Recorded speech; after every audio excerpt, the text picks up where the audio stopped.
Entenda tudo sobre o decreto do Bolsonaro para motoristas de aplicativo. Meu nome é Mário, sou motorista Uber e se esse assunto é interessante para você, já deixa o gostei aqui no vídeo e já se inscreve no canal se você ainda não é inscrito. Nesse vídeo eu vou explicar o decreto do Bolsonaro e como ele afeta aí a vida do motorista de aplicativo. Vou dar a minha opinião do porquê, do motivo que eu acho que existe esse decreto. E no final ainda vou dar uma dica sobre qual é a melhor maneira aí de você estar completamente legalizado em relação a esse decreto. E antes de continuar, um recado rápido: se você está procurando aí uma proteção veicular para o seu carro contra roubo, furto ou até colisões, dá uma olhadinha aqui, faça uma cotação online na AMASP. Tudo muito rápido, você coloca os dados do seu carro pelo site e você vai receber a cotação. Vamos lá então. O decreto do Bolsonaro obriga e explica como o motorista de aplicativo deve fazer o recolhimento do INSS. A lei do Uber, feita no ano passado, já dizia que o motorista de aplicativo tem que pagar aí o INSS, mas não explicava como. Então esse decreto do Bolsonaro explica como é feito esse pagamento. Além disso, o decreto também prevê uma colaboração entre os aplicativos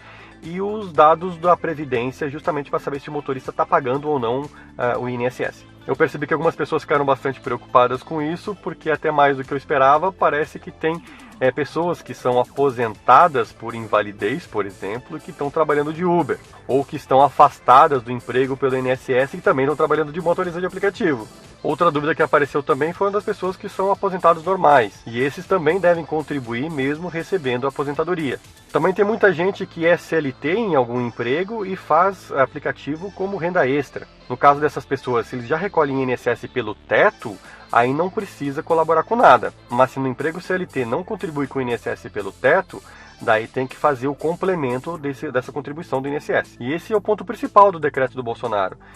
Ele disse lá no decreto que o motorista de aplicativo deve fazer o recolhimento do INSS como um profissional autônomo, que é o próprio motorista que tem que fazer os pagamentos mensais. Para quem está acostumado no CLT, que a empresa faz o recolhimento automático do INSS e faz o pagamento, no caso de motorista de aplicativo isso não acontece não, é o próprio motorista mesmo que tem que fazer o pagamento todo mês. Basicamente existem 3 formas de fazer esse recolhimento. Uma delas é fazendo o recolhimento de 20% dos rendimentos do motorista, e 20% é bem pesado.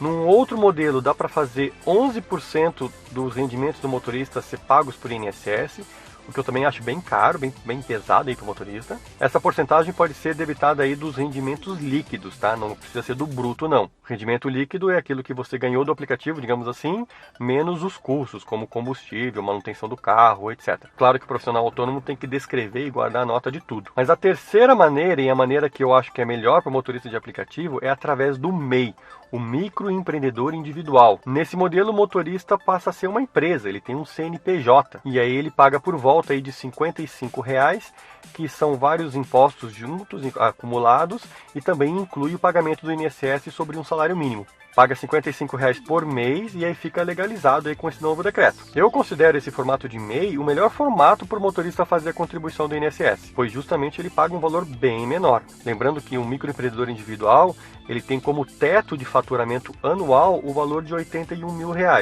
Eu sei que tem alguns motoristas aí do Brasil que faturam mais do que isso, mas até 20% além disso dá para contornar aí. É só falar com o contador que existem umas exceções. Bom, mas por que eu acho que o Bolsonaro fez esse decreto? E agora vem apenas a minha opinião, tá bom? Bom, na minha opinião, o motivo principal é justamente o buraco da Previdência. No Brasil ainda tem muito desempregado, e na Previdência a gente sabe que é assim, aqueles que trabalham pagam a aposentadoria daqueles que já estão aposentados. E aí quando a gente tem um desemprego muito grande, falta pessoas para pagar a aposentadoria dos outros. Inclusive, recentemente saiu uma reportagem aí dizendo que aplicativos como Uber e iFood são os maiores empregadores, né, do Brasil. Que esses aplicativos juntos aí estão empregando 4 milhões de pessoas no Brasil.